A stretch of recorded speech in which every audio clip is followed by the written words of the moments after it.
one of my favorite gifts that I like to get for Christmas and birthdays and things like that are Amazon gift cards. I just like them because I can just spend them on whatever I want to get. Whatever kind of pops in my head and go get. Well, the thing is about these Amazon gift cards is that I'll get these Amazon gift cards and then I just won't spend them. I just can't think of anything I want at the time, and I don't end up spending them.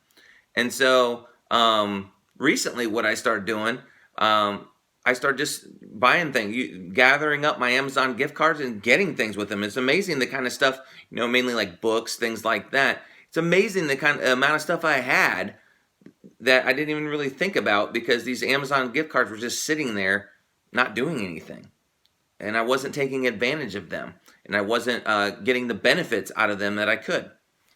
And so in Joshua chapter 18, the nation of Israel is kind of experiencing the same thing, but not with Amazon gift cards. They didn't have Amazon back then, but with God's promises. You see, what was happening, and I'll set up before I read the verse, is that they had just conquered the promised land. God had promised that he would give them this land.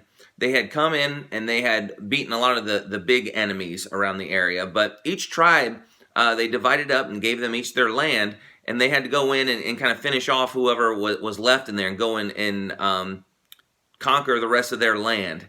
And so what had happened is that these people hadn't really conquered their land. They just kind of I don't know, for whatever reason, they hadn't gone out and finished conquering their land.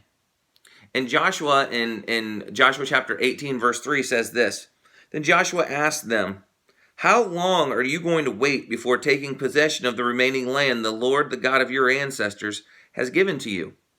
How long are you going to wait, he's asking. You have all this land that he's promised to you. When are you going to take advantage of it? When are you going to take possession of it? And it's the same thing, kind of like my Amazon gift cards. When are you going to use those things? You have them all stored up. When are you going to use them? And we do the same thing with what God has promised us, God's promises. How long are we going to wait before we take advantage of what God has promised us, that we're going to act on that we're going to live on that?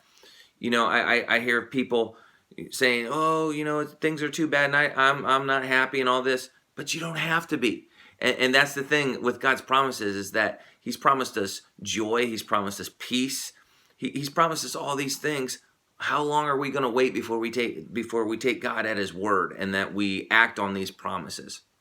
So I hope you have a great day, and I encourage you to act on God's promises and trust in those promises and act on them and thank him for when he comes through. Have a great day.